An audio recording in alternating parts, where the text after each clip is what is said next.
सरकारी नौकरी के लिए किसी बड़े मंत्री से साठगांठ होना जरूरी और जेब में होना चाहिए माल। शौर्य चक्र विजेता विकास जाखड़ ने बीडी के अस्पताल से दिए बयान। दमन करके उनको धमकी देकर उठाया गया धरने से। जयपुर में भी उन पर हुई अपराधियों जैसी कार्रवाई। आखिर सरकार को है क्या डर जो इस तरीके से कर रही है शौर्य चक्र विजेता विकास जाखड़ के साथ व्यवहार। विकास जाखड़ ने अपने गांव में भ्रष्टाचार और रिट की भर्ती में हुई धांधली को लेकर धरना किया था शुरू।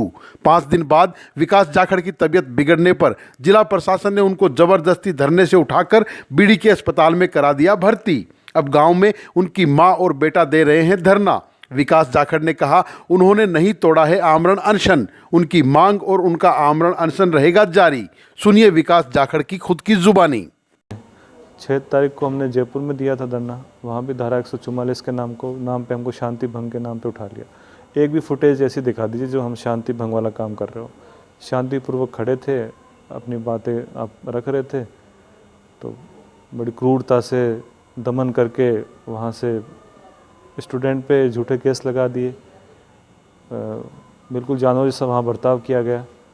फिर यहाँ पे भी हम इसीलिए गांव में बैठे थे कि ये लड़ाई जो है वो शहर से गांव तक ले जाएं और यहाँ गांव में कोविड प्रोटोकॉल का भी पालन होता रहे और प्रशासन मतलब में तंग भी ना करे। तो गांव में भी पहुँच गया, मुझे उठा के लाए। उसका तो वो बोल रहे हैं कि तबीयत ख़राब थी, उठा लाए हम।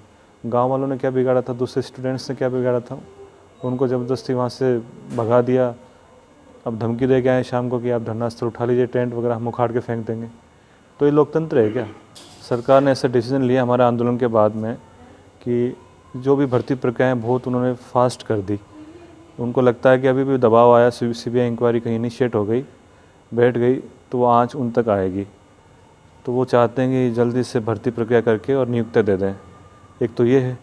दूसरा है कि हम जब भी कोई आंदोलन की बात करते हैं, स्टूडेंट एकजुट होते हैं, तो ये एक लॉलीपॉप पकड़ा देते हैं कि जैसे पर्टिकुलर हम एग्ज़ाम की बात कर रीट की, तो ये 10,000 20,000 वैकेंसी निकाल देंगे 3-4 महीने बाद में। ऐसे ही ऐसा है कि जीएन की निकाल दी इन्होंने, ताकि बच्चे डाइवर्ट हो जाएं।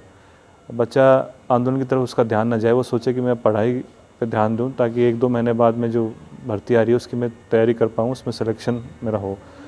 पर ये बात भी समझनी चाहिए कि यदि आप पेपर ही नीलाम कर रहे हो तो नौकरी कहाँ से लगोगे? मेहनत से तो नौकरी लग ही नहीं पा रहे हो ना। 15-20 लाख रुपये आपकी जेब में होने चाहिए। किसी नकल माफिया, किसी बड़े जो मंत्री है उससे सांठगांठ होनी चाहिए, तभी नौकरी लग पाओगे। तो उसी के लिए हम आंदोलन कर रहे हैं। अभी आगे क्या आपकी रहेगी? अभी अनशन मैंने तोड़ा नहीं है, मांग मेरी जारी है, गांव में भी धरना जारी है।